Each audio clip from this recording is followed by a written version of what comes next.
सबसे पहली heading gravitation भी है।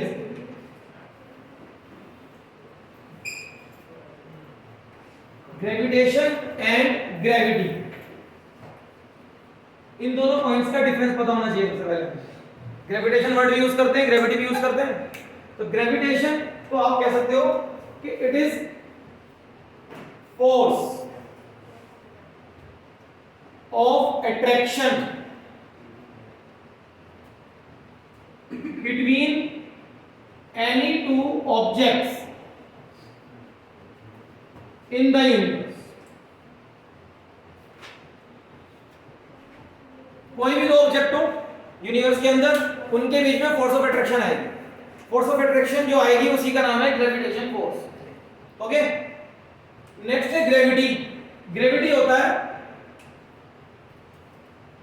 Force of attraction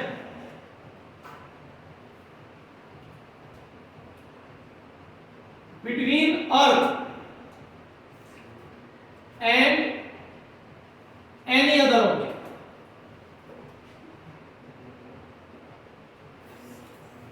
near its surface।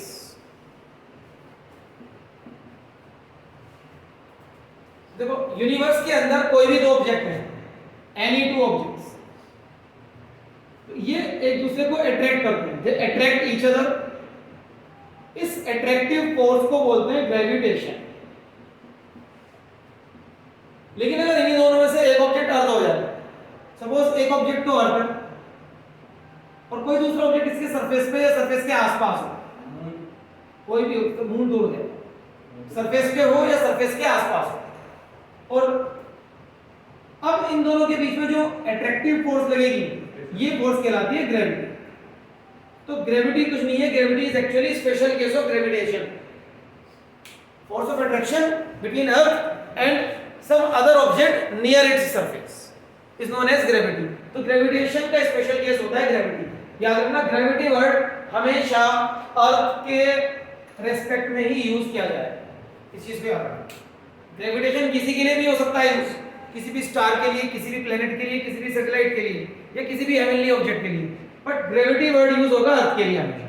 Gravity word अर्थ के लिए है, ये पॉइंट याद रखिएगा। इसके बाद आएगा हमारा acceleration due to gravity. Acceleration due to gravity, अब ग्रेविटी वर्ड आ रहा है, एक्सेलरेशन ड्यू टू ग्रेविटी, ये ग्रेविटी वर्ड है। ग्रेविटी मतलब अर्थ के रेस्पेक्ट में बात होगी यहां पर फिर से। Acceleration due to gravity, so it is a known fact कि अर्थ अपने आसपास जो भी चीजें होती हैं उन सब के ऊपर फोर्स लगाती है, अट्रैक्टिव फोर्स। अर्थ ऑलवेज एक्सर्ट्स अट्रैक्टिव फोर्स, और ये अट्रैक्टिव फोर्स होती है हमेशा towards the centre of the अर्थ, याद। और यही लाइन वर्टिकल डायरेक्शन होता है, ये भी याद रखिएगा। दिस इज वर्टिकल डायरेक्शन, ये वर्टिकल डायरेक्शन होता है। वर्टिकल हमेशा क्या होगा, सरफेस के परपेंडिकुलर। तो this is perpendicular to the surface of the earth. Surface के परपेंडिकुलर क्या डायरेक्शन आ जाएगा, वर्टिकल। वर्टिकली अपवर्ड और वर्टिकली डाउनवर्ड मतलब towards the centre of the earth. तो earth always attracts bodies near its surface. अब अगर इस ऑब्जेक्ट के ऊपर अट्रैक्टिव फोर्स लगी है तो फोर्स प्रोड्यूसेस एक्सेलरेशन। ये फोर्स किसने लगाई, फोर्स एक्सर्टेड बाय अर्थ। क्या नाम है इस फोर्स का, ग्रेविटी। इससे जो एक्सेलरेशन आएगा that will be known as acceleration due to gravity. So acceleration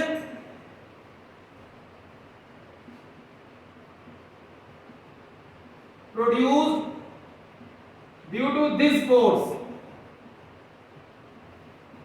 is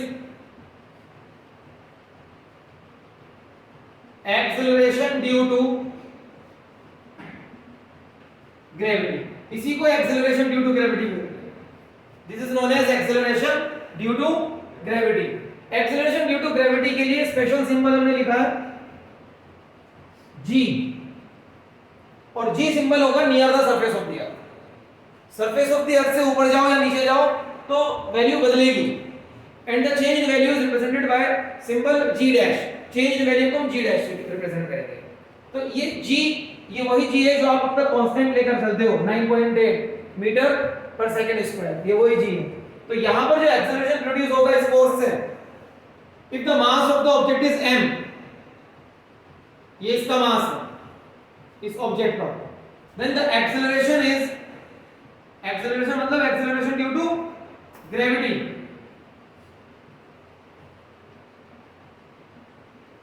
F by m, बस इसी को हम g बोलते हैं। And near the surface of the earth the value of g is 9.8 meter per second square, near the surface, near the surface or on the surface, ये value रहती है approximately 9.81, 9.82 या 9.79 ऐसे रहती है वैल्यूज। तो हम इसको 9.8 लेकर चलते हैं on the surface of the earth या near the surface of the earth. ये एक्सेलरेशन ड्यू टू ग्रेविटी। यहीं पर एक पॉइंट डिस्कस होगा हमारा weight, weight of object, weight of object. Weight और मास में डिफरेंस होता है कि नहीं? मास क्या है? m तो सिंबल हो गया। हमारा actual weight, mass actual weight, sir weight change हो जाता है लेकिन मास सेम रहता है। अच्छा, मास इज मास मैटर होता है कितना, हाँ, quantity of matter contained in an object. किसी ऑब्जेक्ट में कितना मैटर है उसकी क्वांटिटी होता है मास, जिसको हम रिप्रेजेंट करते हैं नॉर्मली स्मॉल m से। ऐसा यूनिट क्या है इसकी? केजी। ये हमेशा कांस्टेंट रहता है, ऑलवेज कांस्टेंट। ऑब्जेक्ट कहीं चले जाए पूरे यूनिवर्स में, ये हमेशा कांस्टेंट रहेगा। अगर तुम्हारा मास 70 केजी है तो पूरे यूनिवर्स में कहीं चले जाओ mass will remain 70 kg, mass 70 kg रहेगा। बट वेट चेंज हो सकता है। वेट क्या है? Weight is force of gravity acting on the object due to earth है, ग्रेविटी बोला है ना, ड्यू टू अर्थ। अर्थ ने कितनी फोर्स लगाई, ग्रेविटेशनल फोर्स, उस ऑब्जेक्ट के ऊपर कितनी फोर्स लगाता है? mg। ये होता है वेट। नाउ वेट चेंज क्यों हो सकता है? वेट चेंज इसलिए होता है कि अगर आप अर्थ के सरफेस से ऊपर जाओगे तो भी g विल चेंज, नीचे जाओगे तो भी g विल चेंज। अगर g की वैल्यू चेंज हो रही है तो समझ लो वेट चेंज हो रहा है। इसकी ऐसा यूनिट क्या है? न्यूटन, बिकॉज ये फोर्स है, वेट फोर्स होता है। फोर्स और मास में डिफरेंस है, याद रखना आगे से। ऐसा यूनिट हो गई न्यूटन, और ये वेरिएबल है, this is variable, this is variable near और on the surface of the earth as well. और ये वेरिएबल होता है, अगर यूनिवर्स में आप कहीं और जाएंगे तो वेट चेंज होगा। सपोज मून पे चले गए तो वेट ऑन द मून क्या हो जाएगा? Weight on moon. अब वहां पर m इनटू किसका acceleration? Acceleration due to moon. Acceleration due to gravity तो अर्थ वाला होता है, वहां लिखेंगे आप acceleration produce due to moon, वो लिखेंगे यहां पर। वो अर्थ के एक्सेलरेशन से अलग है, 9.8 नहीं है उसकी वैल्यू, उसकी वैल्यू कुछ और है, तो वहां पर वेट कुछ और आएगा। उस वेट को आप w डैश करो, w डैश, ठीक है। तो वेट चेंज होता है, वेट और मास में डिफरेंस है, याद रखना हमेशा। Weight and mass they are different things. तो weight can change from place to place but mass always remains constant. ये quantity of matter contained in a body होता है। अब करें इसे, जल्दी करो।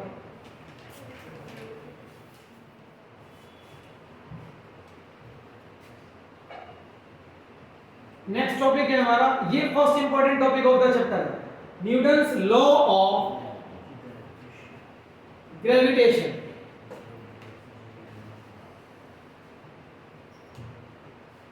न्यूटन्स लॉ ऑफ ग्रेविटेशन एक ऐसा लॉ है जो अर्थ के आसपास ऑब्जेक्ट्स क्यों अट्रैक्ट होते हैं उन्हें भी एक्सप्लेन करता है। अर्थ से बहुत दूर जो ऑब्जेक्ट्स हैं जैसे satellite of the earth, moon या आर्टिफिशियल सैटेलाइट, वो कैसे अर्थ के चारों तरफ रिवॉल्व कर पा रही हैं उसे भी एक्सप्लेन करते हैं। ठीक है, हर तरह की attractive force between two objects, और वो फोर्स क्यों आती है वो सब चीजें यहाँ पर एक्सप्लेन हो जाएंगी। अभी आपको बताया कि ग्रेविटेशन वो फोर्स है due to which two objects in universe, any two objects in universe attract each other, लेकिन वो एक दूसरे को अट्रैक्ट करते क्यों हैं, रीजन क्या है उनके अट्रैक्ट करने का, उनके अंदर कौन सी प्रॉपर्टी है कि वो अट्रैक्ट कर रहे हैं। They attract each other because of their masses, अपने मास की वजह से अट्रैक्ट करते हैं। जिसका जितना ज्यादा मास होगा वो उतनी ज्यादा अट्रैक्टिव फोर्स लगाएगा। ओके, तो अट्रैक्टिव फोर्स जो आती है वो आती है बिकॉज ऑफ द मास, ये प्रॉपर्टी है वो, बिकॉज ऑफ द मास। ये अभी तक आपने किया है इस चैप्टर के बेसिक्स के। तो न्यूटन्स लॉ ऑफ ग्रेविटेशन में any two objects in the universe, मान लो एक ऑब्जेक्ट ये है, दूसरा object, the centre of object is a और दूसरे ऑब्जेक्ट का सेंटर है बी। इसका मास है m1 and the mass of the other object is m2, so they will attract each other with a force which is directly proportional to the product of their masses, पहली चीज आ गई, and this force is inversely proportional to square of the distance between their centers, उनका centre to centre जो distance होता है ये वाला distance, अगर ये डिस्टेंस r है तो इस डिस्टेंस के ऊपर डिपेंड करती है, इसको बोलते हैं inverse square law, inversely proportional to square of the distance between their centres, तो ये कहलाता है इनवर्स स्क्वायर लॉ। इन दोनों पॉइंट्स को अगर आप कंबाइन कर लो तो f is proportional to m1 m2 upon r square, या फिर कांस्टेंट ऑफ प्रोपोर्शनलिटी लगाने पर G is constant of proportionality, 11th class में पढ़ा हुआ याद ही आ रहा होगा आपको। G is constant of proportionality और इस G की वैल्यू 6.67 10 टू द पावर -11 होती है यूनिट। अगर G को यहां पर सब्जेक्ट ऑफ फॉर्मूला बना लो, r स्क्वायर इधर जाएगा, Newton metre square, m1 m2 नीचे आएगा पर kg स्क्वायर, तो इसकी ऐसे यूनिट हो जाती है न्यूटन मीटर स्क्वायर पर kg स्क्वायर। ये यूनिवर्सल ग्रेविटेशनल कांस्टेंट कहलाता है। This is universal gravitational constant. Universal इसलिए क्योंकि इसकी वैल्यू पूरे यूनिवर्स में कांस्टेंट रहती है। कहीं चले जाओ, कैपिटल G की वैल्यू 6.67 10 टू द पावर -11 ही रहेगी। कहीं चले जाओ, किसी प्लेनेट पे जाओ, किसी गैलेक्सी में जाओ, यूनिवर्स के किसी भी कोने पर जाओ, G विल रिमेन कांस्टेंट। हमेशा याद रखिए कैपिटल G है, स्मॉल g नहीं है। This is capital G। ये मैथमेटिकल फॉर्म आ गई हमारे पास Newton's law of gravitation. Newton's law of gravitation की mathematical form, this is mathematical form Newton's law of gravitation. तो अगर आप इसका स्टेटमेंट कंप्लीट करोगे, any two objects in the universe attract each other with a force which is directly proportional to the product of their masses and inversely proportional to the square of the distance between them, and this force acts along the line joining the centers of the two objects। इस force का direction तो बताना है, force is a vector quantity, तो direction तो होगा। अगर force का डायरेक्शन है तो that direction is along the line joining the centers। अब फोर्स अट्रैक्टिव है कि रिपल्सिव है? अट्रैक्टिव है, तो ये इसके ऊपर फोर्स लगाएगा लाइक दिस, तो ये भी इसके ऊपर ऐसे ही फोर्स लगाएगा ना। डन, ठीक है। रिपल्सिव नहीं होती, अगर रिपल्सिव होती तो सन अर्थ को अट्रैक्ट करता है, भगा देता, सोलर सिस्टम ही नहीं बनता फिर तो। ठीक है, अर्थ चारों तरफ क्यों घूम रहा है सन के? क्योंकि वो अट्रैक्टिव फोर्स फील करता है, उससे उसको सेंट्रीपिटल फोर्स मिलती है। ये फोर्स का डायरेक्शन आ गया हमारे पास, and the formula for the magnitude of the force ये है। तो ये मास पे डिपेंड कर रही है फोर्स, ये समझ में आ रहा है आपको, मास पे डिपेंड कर रही है। ठीक, अब क्योंकि force is a vector quantity तो इसका वेक्टर फॉर्म भी होना चाहिए। Vector form of the formula देख लेते हैं क्या होगा। देखो इसका वेक्टर फॉर्म देखने के लिए आप एज्यूम कर सकते हो कि ये पूरा सिस्टम एक रेफरेंस फ्रेम पर है। रेफरेंस फ्रेम हो गया मेरा ये x axis, y axis, this is the positive direction of x axis, positive direction of y axis origin, और अगर z एक्सिस का पॉजिटिव डायरेक्शन लेना हो तो that is perpendicular to the direction of the board outward, ये z axis का positive direction.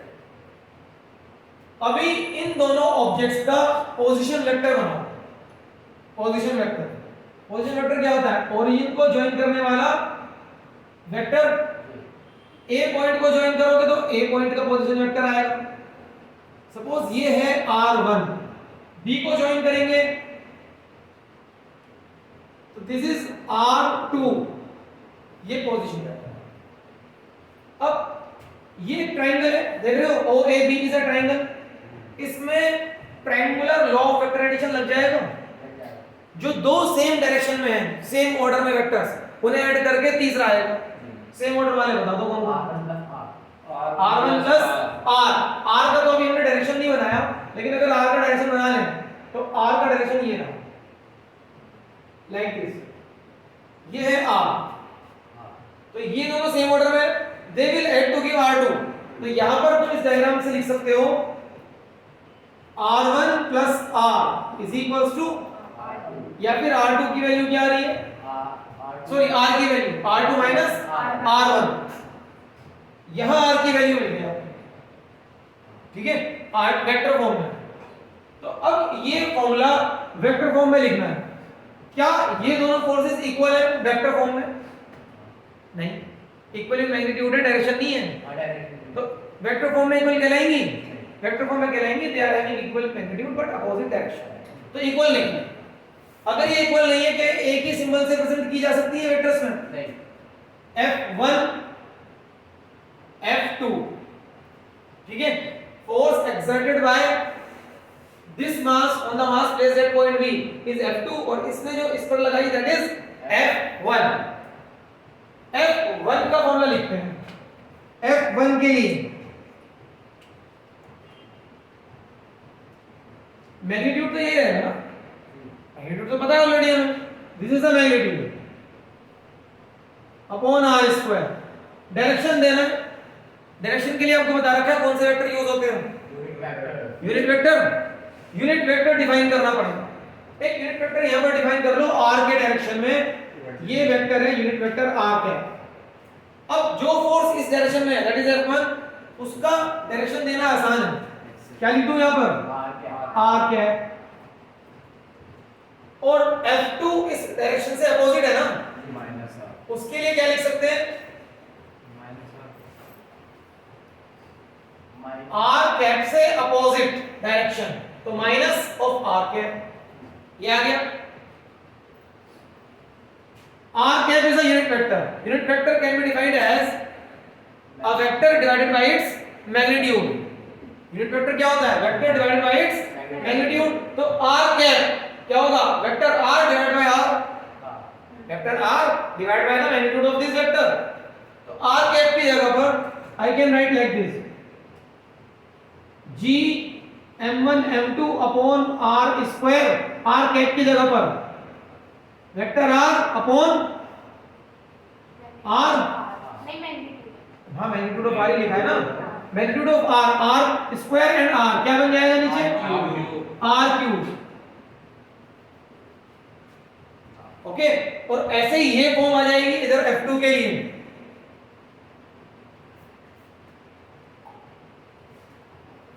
r cube, and if you wish you can replace r with r2 minus r1। जब दिल करे यहां r की जगह r2 minus r1 लिख सकते हो, कोई दिक्कत नहीं है, ठीक है। तो या तो आप यूनिट वेक्टर की फॉर्म में लिख लो, this is vector form of Newton's law of gravitation. या फिर आप वेक्टर आर की फॉर्म में लिख सकते हैं, you can write in any form. Vector R की फॉर्म में भी आंसर आ रहा है और आर कैप जो यूनिट वेक्टर डिफाइन करा है उसकी फॉर्म में भी आंसर आ रहा है।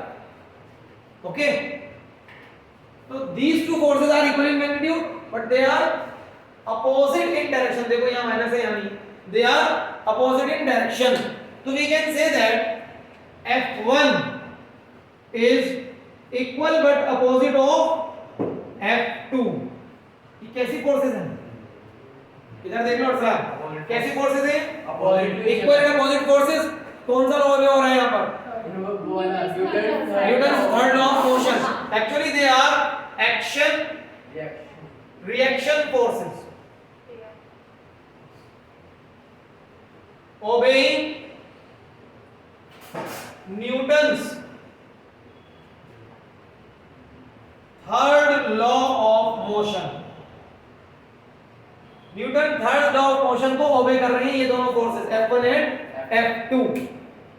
इनवर्स स्क्वायर लॉ को फॉलो करती हैं।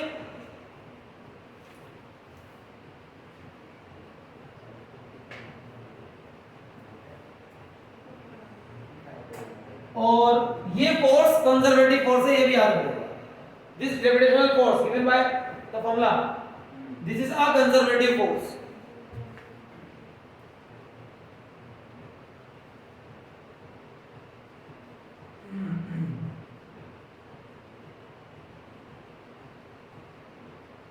कंजर्वेटिव फोर्सेस याद है क्या होती है? Work done does not depend upon direction of the path taken, या work done in close path is 0। Conservative force होती है ये। देखो यहां पर आपके लिए क्वेश्चन है इसी type. If it is given that कि m1 is greater than m2, इन दोनों मासेस में अगर m1 का मास ज्यादा है, m1 is greater than m2, तो अब आप मुझे बताओ कि F1 F2 में कौन बड़ा होगा? दोनों इक्वल होंगे। Which is greater force? F1 greater than F2 होगा और F1 less than F2 होगा, या फिर दोनों इक्वल ही होंगे, दोनों इक्वल होंगे, या फिर कैन नॉट से। अभी यहां से नहीं पता चल रहा क्या हो सकता है। M1 is greater than M2, ये याद रखना। यहां पर ये गिवन, बताओ क्या हो सकता है F1 F2 के बीच रिलेशन? प्रीति तुम बताओ। सर ए मतलब जो भारी है उसी पे ज्यादा फोर्स लग रही है, या ये इस पे ज्यादा फोर्स लगा सकता है? सोचो आप, फॉर एग्जांपल M1 है अर्थ का मास और यहां अर्थ के पास दूसरा ऑब्जेक्ट है M2। ये दोनों एक दूसरे को अट्रैक्ट करेंगे, ये अर्थ पे फोर्स लगाएगा, अर्थ इस पे फोर्स लगाएगी। फोर्स किस पे ज्यादा लगेगी? दोनों इक्वल होंगे, दोनों पे इक्वल ही तो लगेगा। तो बताओ किस पे ज्यादा लगेगी? छोटे वाले ऑब्जेक्ट पे ज्यादा लगेगी। सर नहीं, अलबिया इक्वल, अट्रैक्ट करेगा तभी। जैफा इक्वल, क्या लिखा है? दोनों आ रहा है मैंने। ये फॉर्मूला तो दोनों के लिए ही है। फॉर्मूला अलग अलग निकाला क्या आपने? आपने कभी फॉर्मूला निकालते टाइम ये पढ़ा कि m1 का फॉर्मूला ये है और m2 का दूसरा है? ये तो दोनों के लिए है। They both will experience equal forces. अभी नहीं जैसे बोल तो रहे हैं कि the forces are equal and opposite, बोल रहे कि नहीं बोल रहे देर से? एक्शन रिएक्शन भी बताया आपको कि एक्शन रिएक्शन फोर्सेस है, Newton's third law of motion obey होता है। फिर भी कंफ्यूजन, ये कंफ्यूजन नहीं आनी चाहिए। तो फोर्सेस विल बी इक्वल, मतलब जितना फोर्स अर्थ ने इस पर लगाया इतना ही ये अर्थ पे लगाता है। इसका मतलब ये है। अभी आगे सुनो, this is earth of mass m1 and m1 is greater than m2, और यहां कोई ऑब्जेक्ट है ऑफ मास m2। फोर्सेस तो दोनों पे इक्वल है, इसने भी अगर F लगाई तो इसने भी F लगाई। मूव कौन करता है? मोटा वाला कोई भी नहीं करता। नहीं, वो छोटा वाला करेगा, M2 छोटा वाला करेगा। क्यों करेगा? ये क्यों नहीं करेंगे? इसका मास ज्यादा है पिछले का। सर मैंने यही सोच के बताया था कि इक्वल नहीं सर लगेगा। करेंगे दो मूव दोनों करते क्या मतलब वो हमें फील नहीं होता। बहुत ज्यादा करेगा अगर दोनों भी करते हैं। ये तो क्या एक्सेलरेशन आएगा यहां से, एक्सेलरेशन ऑन अर्थ, उस पे तो फोर्स तो ऐसी लग रही है ना, divide by mass of mass of earth. Earth कितना है m1, और एक्सेलरेशन ऑफ पार्टिकल हां f अपॉन पार्टिकल का मास। पार्टिकल f अपॉन पार्टिकल का मास, अर्थ का मास तो बहुत ही ज्यादा है तो उसका एक्सेलरेशन बहुत ज्यादा होगा, बहुत कम। दिस एक्सेलरेशन इज नेग्लिजिबल, और इसका मास बहुत कम है तो इसका एक्सेलरेशन ज्यादा होगा। क्या हो रहा है पीछे? ये एक्सेलरेशन ज्यादा है, तो अगर ये एक्सेलरेशन ज्यादा है तो किस ऑब्जेक्ट में ऑब्जर्वेबल मोशन आएगा? पार्टिकल में आएगा। अर्थ में भी आएगा बट वो नेग्लिजिबल है, ठीक है। और वैसे भी अर्थ के चारों ओर कुछ ना कुछ इंसिडेंट्स हो ही रहे हैं, कोई इधर से भी गिरता होगा, कोई इधर भी होगा, तो क्या वो सबकी तरफ जाएगी? ऐसा नहीं हो सकता। तो ऑन एन एवरेज अर्थ अपनी पोजीशन पर ही रहती है, ठीक है। पार्टिकल से अट्रैक्ट होकर पार्टिकल से मूव करेंगे अर्थ के ऊपर, ठीक। दैट इज व्हाई सारे पार्टिकल से हमें दिखते हैं अर्थ के ऊपर गिरते हुए। अर्थ कभी ऊपर नहीं उठेगी, अगर यहां से मैं मारकर छोड़ दूं अर्थ ऊपर उठेगी, ये मारकर नीचे गिरेगा, मारकर नीचे गिरेगा, ठीक है। बिकॉज़ अर्थ के अंदर जो एक्सेलरेशन है that is negligible amount of acceleration, वो नेग्लिजिबल अमाउंट ऑफ एक्सेलरेशन आ रहा है बिकॉज़ ऑफ इट्स ह्यूज मास। लेकिन अगर ऑब्जेक्ट्स कंपेरेबल मासेस के हों तो दोनों के अंदर जो एक्सेलरेशन आएगा वो भी कैसा आएगा? कंपेरेबल आएगा, ओके। फिर कंपेरेबल एक्सेलरेशन आएगा। तो यहां पर ये याद रखना, अगर एक ऑब्जेक्ट बड़े मास का है, काफी ज्यादा बड़े मास का है, दूसरा नेग्लिजिबल मास का है उसके सामने, तो एक्सेलरेशन उसी के अंदर प्रोड्यूस होता है, वो ही मूव करता हुआ नजर आता है। और ऐसे ऑब्जेक्ट्स का ही एक्सेलरेशन हम बोलते हैं जो अर्थ के पास होते हैं। Acceleration due to gravity 9.8 metre पर सेकंड स्क्वायर, यही है वो एक्सेलरेशन। यहां से जो एक्सेलरेशन कैलकुलेट करके आएगा near the surface of the earth, that is approximately 9.8 metres पर सेकंड स्क्वायर, ये वो एक्सेलरेशन होता है। तो ये चीज क्लियर है आपको सबको?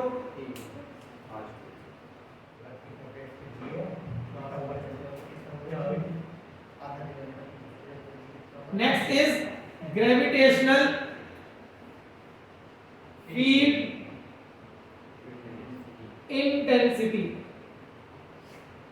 इलेक्ट्रिक फील्ड इंटेंसिटी याद है, 12th क्लास पढ़ोगे?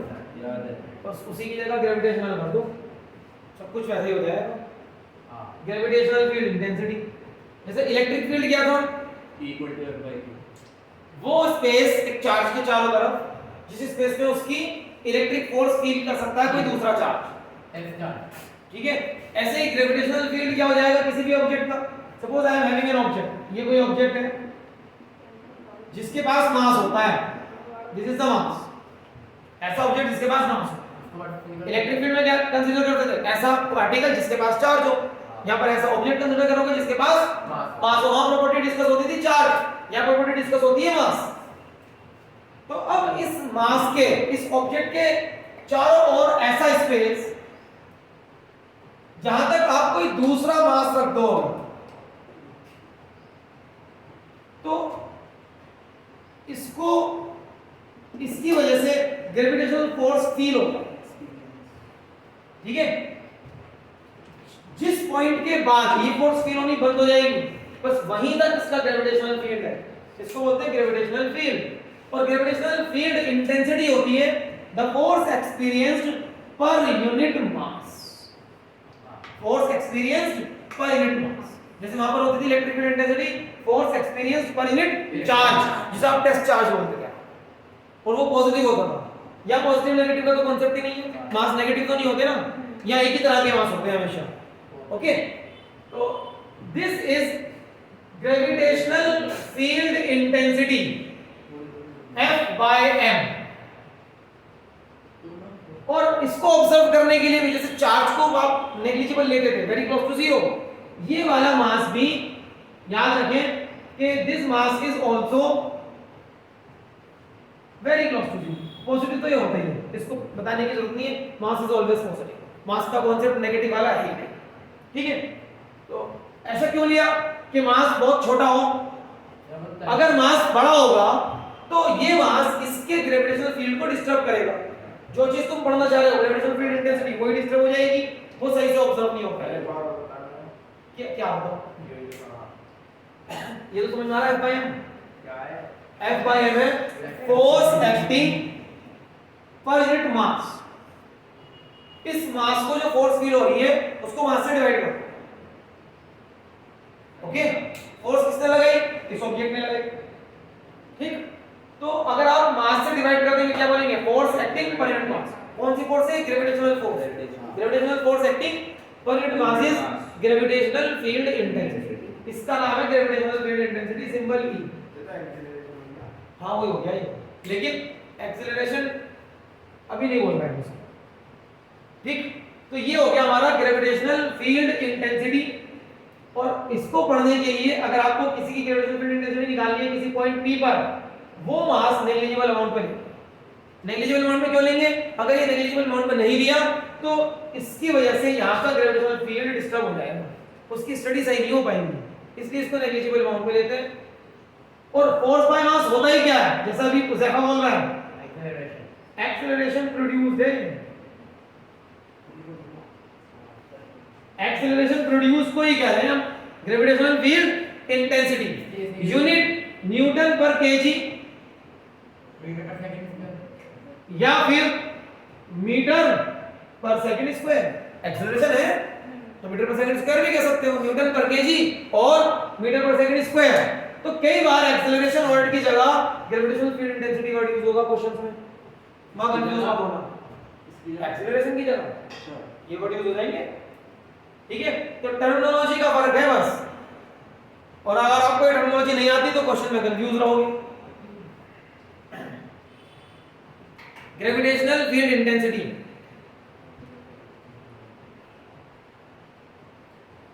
अब अगर यही ऑब्जेक्ट, ये वाला ऑब्जेक्ट, यही ऑब्जेक्ट अगर अर्थ है तो अर्थ के लिए ग्रेविटेशनल फील्ड इंटेंसिटी को हम बोलते हैं फॉर अर्थ, ये स्पेशल केस हो गया, gravitational field intensity is termed as acceleration due to gravity, अर्थ के लिए इसी का नाम एक्सेलरेशन ड्यू टू ग्रेविटी है, ओके। यही एक्सेलरेशन ड्यू टू ग्रेविटी बन गया। अब यहां से एक्सेलरेशन ड्यू टू ग्रेविटी का एक फॉर्मूला निकालें, जिससे हमें पता चलेगा कि एक्सेलरेशन ड्यू टू ग्रेविटी किस किस चीज पर डिपेंड करती है। वेट के कॉन्सेप्ट से आएगा, वेट क्या है, मास, वेट मास नहीं है, याद रखना, weight is gravitational force exerted by earth on the objects, ठीक है। अर्थ कौन कितनी फोर्स लगाती है ऑब्जेक्ट्स के ऊपर, वो उनका वेट होता है, तो वेट इज ग्रेविटेशनल फोर्स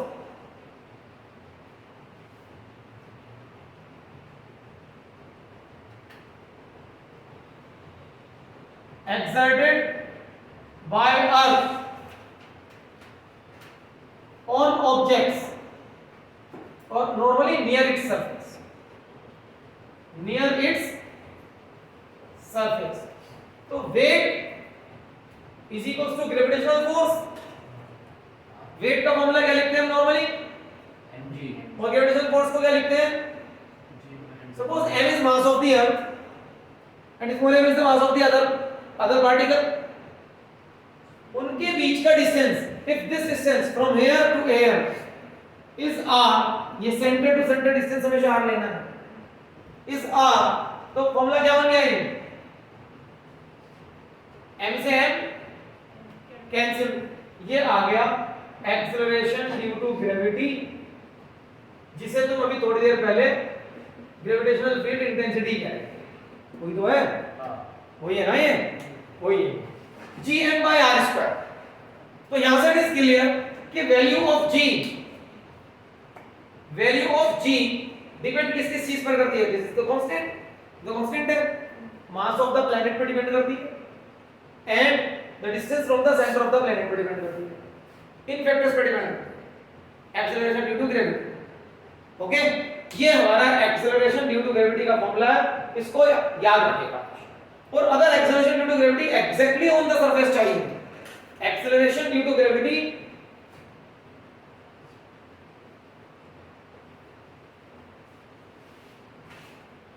हमेशा याद रखिए अर्थ के लिए वर्ड यूज होता है, on surface of earth.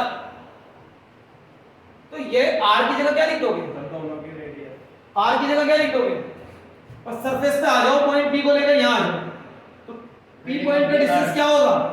Radius of the earth, capital R is radius of the earth, m है हां अच्छा और छोटा था मास ऑफ प्लेनेट और r है रेडियस ऑफ प्लेनेट। अभी हमारा प्लेनेट है अर्थ,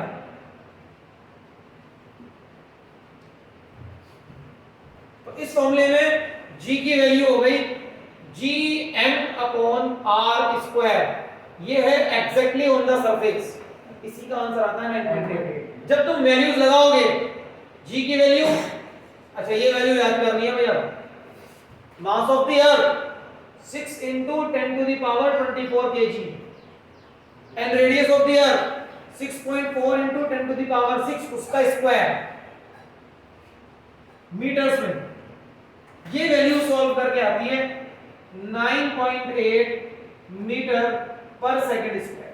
याद करनी है ना, हाँ, वो भी याद करनी है। कैलकुलेशन याद नहीं करनी, कैलकुलेशन तुम एक बार कर लेना अपनी जिंदगी में, बस अभी बैठ के कर लो, दोबारा करने की कोई जरूरत है नहीं। बट ये याद रखना है कि इस कैलकुलेशन का आंसर ही 9.8 आता है, ठीक है?